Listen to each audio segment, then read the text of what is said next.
আসসালামু আলাইকুম।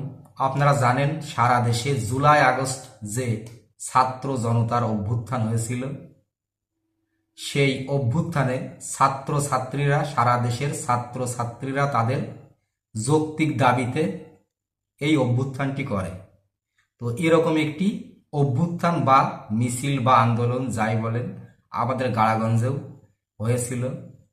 আর সেটি ছিল 18 জুলাই 2024 ইংরেজি তারিখ।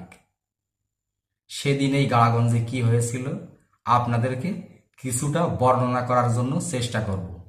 আমি সেদিন সেখানে উপস্থিত ছিলাম, অর্থাৎ ছাত্রছাত্রীদের সাথে আমি ছিলাম সেদিন। আর সব কিছু আমার চোখের সামনেই ঘটেছিল। তো সেই দিন আনুমানিক 10টার দিকে ছাত্রছাত্রীরা তাদের মিছিল করে। মিছিলটা অনেকটা এরকম ছিল: ছেড়ে দিলাম অধিকার, হয়ে গেলাম রাজাকার। আপনারা সবাই জানেন। তো মিছিলটি এরকমই ছিল। আর নিরীহ ছাত্রছাত্রীরা, অর্থাৎ এখানে আমি খেয়াল করেছিলাম যে স্কুলের ছাত্রছাত্রী কিন্তু এখানে ছিল, মানে তারা বয়সে অনেক ছোট, আর কলেজের ছিল বেশি।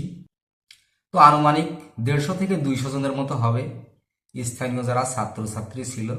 এখানে অভিভাবকরা তেমন ছিল না। একটা বড় মানুষের মধ্যে আমার যতটুকু মনে আছে, মনে হয় আমি ছিলাম।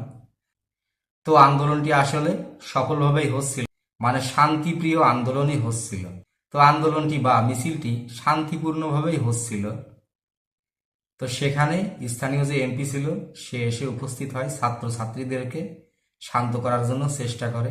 তো বিষয়টি অনেকটা মিটমাট হয়ে গিয়েছিল। হঠাৎ করে কে যেন এমপির গাড়িতে একটা ইট মারে, আর এই ইট মারার মধ্য দিয়েই সংঘর্ষটি বেঁধে যায়। অর্থাৎ এমপির গাড়িতে ইট মারার কিছুক্ষণ পর, মানে এমপি ওখান থেকে চলে যাওয়ার কিছুক্ষণ পরই দেখা গেল কি আওয়ামী সন্ত্রাসীর একটা দল ছাত্রছাত্রীদের উপর ঝাঁপিয়ে পড়ল দেশীয় অস্ত্র আর ইট পাটকেল নিয়ে। মানে হঠাৎ করে ঝাঁপিয়ে পড়ার কারণে ছাত্রী যারা ছিল তারা ঈদগার যে একটা মাঠ ছিল সেখানে লুকিয়ে পড়ল আমার সামনে।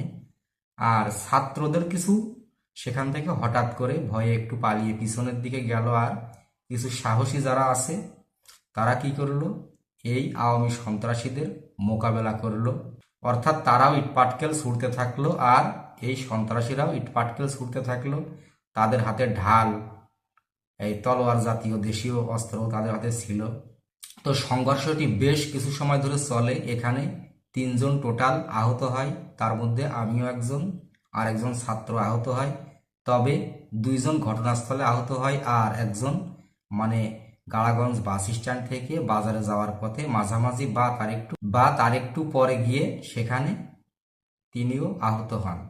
টোটাল 3জন এই মিছিলের দিন আহত হয়। তো ভেবেছিলাম ওখানে শেষ হয়ে যাবে, কিন্তু না, কিছুক্ষণ পর যখন আপনার একটা 30 মিনিটের মতো বাজে তখন দেখলাম আরও একটি দল সেখানে এসেছে। অর্থাৎ এই আওয়ামী সন্ত্রাসীদের বড় একটি দল সেখানে এসে অনেক ভাঙচুর করেছে, অনেক কিছু করেছে, অনেক চেঁচামেচি করে তারা সেখান থেকে চলে গিয়েছিল।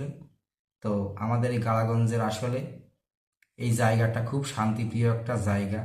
এখানে রাজনৈতিক অনেক দল থাকে, তারপরও সবাই মিলেমিশেই থাকতো। কিন্তু এই আন্দোলনের মধ্য দিয়ে স্বৈরাচার শেখ হাসিনা যখন পালিয়ে যায় তখন আসলে দুইটা ভাগ হয়ে গেছে আমার মনে হয়।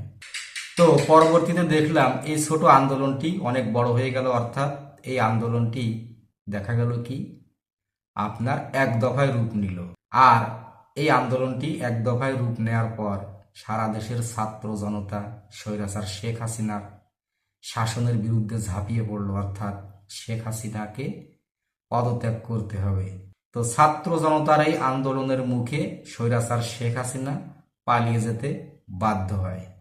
আর এই জুলাই আগস্ট অভ্যুত্থানের মধ্য দিয়ে আমরা নতুন একটা বাংলাদেশ আবারও পেয়ে যাই।